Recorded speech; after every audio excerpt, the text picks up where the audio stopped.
நாளைக்கான வீடியோ தாங்க வந்திருக்கு. வீடியோ வந்து சூப்பரா இருந்துச்சு அப்படிதாங்க சொல்லலாம். உண்மை எல்லாமே ரகுராமுக்கு தெரிஞ்சு போச்சு. நம்ம தனம் இருக்காங்கல்ல, அவங்க வந்து சொல்லிட்டாங்க. கார்த்தி வந்து என்னை கடத்திட்டு போனான் அப்படின்னு சொல்லிட்டு பஞ்சாயத்திலே வச்சு நடந்த உண்மையெல்லாம் சொல்லிட்டாங்க அப்படின்னு தாங்க சொல்லணும். அது மட்டும் இல்லாம ரகுராமுக்கு வந்து பயங்கரமான கோவம் வந்துருச்சு. பெத்த பொண்ணாச்சுல, கம்ப எடுத்து கார்த்திய பயங்கரமா வெளு வெளுன்னு வெளுக்கிற மாரி தான் காட்டிக்கிட்டு இருக்காங்க. அதெல்லாம் பார்க்குறோமா சேனலை மட்டும் மறக்காம லைக் அண்ட் சப்ஸ்கிரைப் மட்டும் பண்ணிருங்க. ஃபஸ்ட்டு எடுத்தோடனேயுமே வந்து ஒரு லெட்டரில் எழுதி ஊர் பெரிய மக்கள் இருக்காங்கள்ல, அதாவது பெரியவங்க, அவங்க கிட்ட வந்து குடுத்துடுறாங்க. அதாவது வந்து கார்த்தி வந்து என்னைய கடத்திட்டு போனான் அப்படிங்கிற மாரி சொல்லிட்டு தனம் சைட்ல இருந்து அந்த லெட்டர் எழுதி வந்து அவங்ககிட்ட குடுத்துடுற மாரி தான் காட்டுறாங்க. அவங்க வந்து ரகுராம் கிட்டயும் சொல்லி, சம்மந்தப்பட்ட கார்த்தி அவங்க ஃபேமிலிட்டயும் சொல்லி பெரிய பஞ்சாயத்தையே கூட்டிடுறாங்க.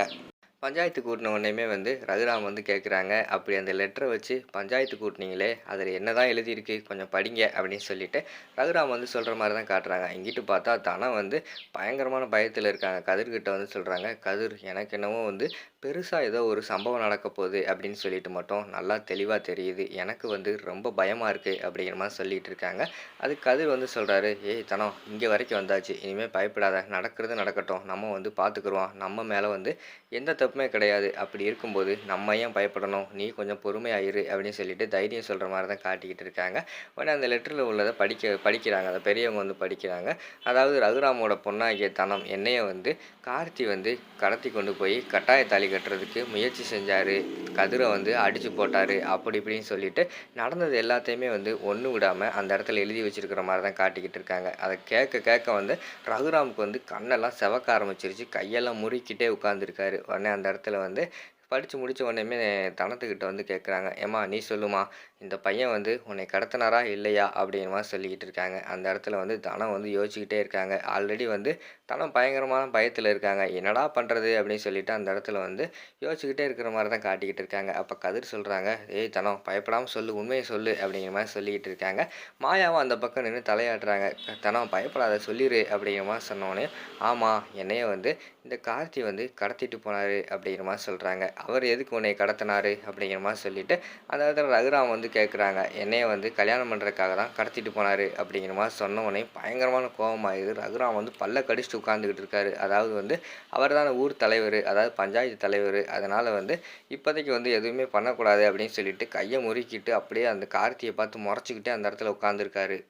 உடனே புவனேஸ்வரி அவங்க சைட்லேருந்து கேட்காங்க, சரி கார்த்தி தான் கடத்தினான்னு சொல்கிறீங்களே, அதுக்கு என்ன ஆதாரம் இருக்குது? சும்மா எங்கள் குடும்பத்து மேலே வந்து தேவையில்லாமல் பழி போடுறதே உங்களுக்கு வேலையாக போச்சு. இதுக்கு முன்னாடி அப்படி தான் பழி போட்டீங்க, இப்போயும் அதை தான் பண்ணிக்கிட்டு இருக்கீங்க அப்படிங்கிற மாதிரி சொல்லிக்கிட்டு இருக்காங்க. இங்கே பாருங்கள், தேவையில்லாமல் நாங்கள் ஒன்றும் பழி போடல, வேணால் கார்த்திக்கிட்டே கேளுங்க அப்படின்னு சொல்லிட்டு அந்த இடத்துல வந்து கதிர் வந்து சொல்கிறாங்க. கார்த்தி வழக்கம் போல் வந்து பொய் சொல்கிறாரு. இல்லை நான் வந்து தனத்தை பார்க்கவே இல்லை, தனத்தை பற்றி எனக்கு எதுவுமே தெரியாது, என் மேலே வந்து தேவையில்லாமல் வந்து இவங்க தப்பான புகார் வந்து கொடுத்துருக்காங்க அப்படின்னு சொல்லிட்டு அந்த இடத்துல கார்த்தி வந்து சொல்கிறாங்க.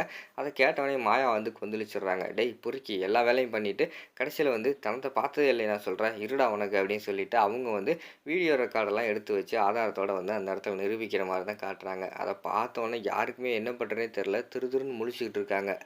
ஊர் மக்கள்லாம் புவனேஸ்வரி வந்து திட்ட ஆரம்பிச்சிடுறாங்க. என்னம்மா நீயும் வந்து இந்த குடும்பத்தை கெடுக்கிறதுக்காக தான் எல்லா சூழ்ச்சியுமே பண்ணிக்கிட்டு இருக்க. உங்கள் வீட்டு பையனும் அதே வேலையை தான் பார்த்துக்கிட்டு இருக்கான். ஆல்ரெடி வந்து சேதுபதி ஐயா வந்து சொன்னார், உங்கள் குடும்பத்தை வந்து ஒதுக்கி வைங்கன்னு சொல்லிட்டு. அது ஒதுக்கி வச்சு ஒரு 10 நாள் கூட ஆகலை. அதுக்குள்ளே உங்கள் வீட்டு பையன் இந்த மாதிரி அந்த வீட்டு பொண்ணை வந்து இப்படி பண்ணிட்டு வந்திருக்கான். என்னம்மா பண்ணுறது? இனிமேல் உங்களை இந்த ஊரை விட்டு விரட்டுறதை தவிர வேறு வழியே இல்லை அப்படிங்கிற மாதிரி சொல்லிட்டு அந்த இடத்துல வந்து பயங்கரமாக வந்து ஊர் மக்கள்லாம் எதுக்க பேச ஆரம்பிச்சிட்டாங்க. ரகுராமுக்கு வந்து என்ன பண்ணுறதுன்னு தெரில, பயங்கரமாக எந்திரிச்சு கையை முறுக்கிட்டு அங்கனக்குள்ளே வந்து ஒரு கட்டை இருக்கிற மாதிரி தான் காட்டுறாங்க. அந்த கட்டை எடுத்துகிட்டு கார்த்தி அடி அடின்னு வெளுன்னு வெளுத்து வாங்குற மாதிரி தான் காட்டிக்கிட்டு இருக்காங்க. அதோட பார்த்துக்கிட்டிங்கன்னா அந்த வீடியோ வந்து முடிச்சிடுறாங்க.